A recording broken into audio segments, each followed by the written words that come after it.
Okay, seriously, is it just me? Or does election season feel like, I don't know, just like a never-ending roller coaster of emotions? Like every time I open my news feed, it's another debate, another poll, another reason to just like question everything. And you know what? You can relate. That's why you requested this deep dive on managing election stress.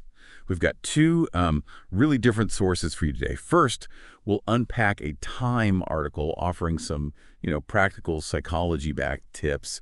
Then we'll kind of switch gears and explore Political Cool Down. It's a website all about using meditation to, well, chill out about politics. I'm telling you, their meditation titles alone are worth a deep dive. Subatomic Journey to Your Inner Universe, anyone.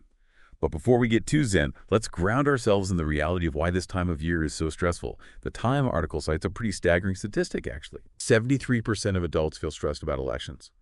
So chances are you're not alone in feeling this way. That's right. And it's not just in your head either. Election stress triggers a very real physiological response. So we can't just ignore it and hope it goes away. Bummer. Not really, no. Our bodies are wired to react to perceived threats. And for some people, the political landscape, especially during an election, can feel like a very real threat. Okay, yeah, that makes a lot of sense. So if chamomile tea and ignoring the news aren't the answers, what is? Tell me there's hope. Well, Time suggests an approach called problem analysis.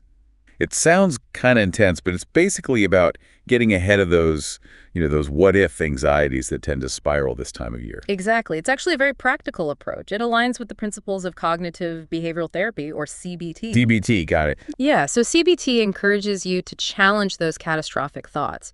For example, you might be worried about a specific policy change if a certain candidate wins, right? Oh, for sure. I've been down that rabbit hole a time or two. Well, CBT would encourage you to kind of examine that fear, like what's the actual probability of that policy being enacted, how would it actually impact your life, and what steps, if any, could you take to adapt if it did happen.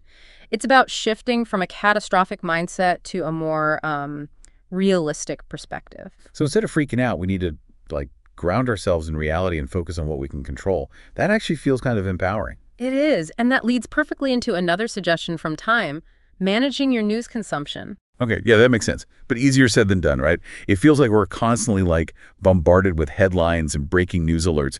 How do you even begin to unplug? It's definitely a challenge, and it's interesting how differently our two sources approach this. Time suggests setting limits on your news intake, while Political Cool Down almost sees the constant news cycle itself as the enemy. Well, they're all about meditation and finding inner peace. I'm guessing they're not glued to 538.com every 5 seconds? Probably not. But there's a valid point there about being mindful of your news consumption.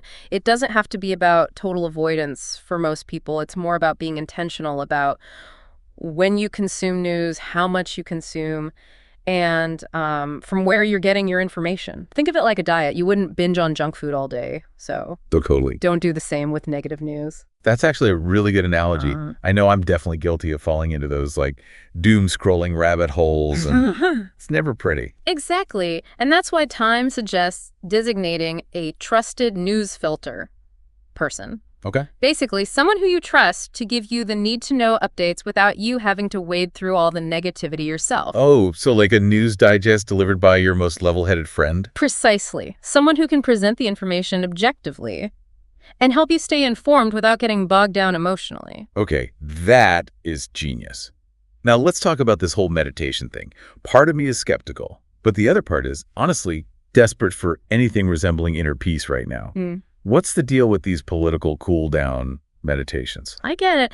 And while some of the names are a little, out there, like beneath Antarctica's Ross Ice Shelf. Seriously, they're not holding back on the chill factor. Right. But here's the thing. The underlying principle of mindfulness, of finding a sense of calm amidst chaos, that really does have merit. Even Time emphasizes focusing on what you can control, which aligns with the inward focus of meditation.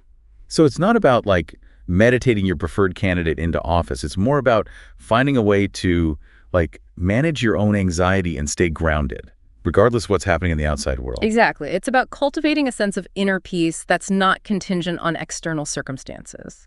And, there's a growing body of research that shows the very real benefits of mindfulness for managing stress. Okay, so maybe there's something to this whole meditation thing after all. I'm willing to keep an open mind. But for those of us who are new to this, where do we even start?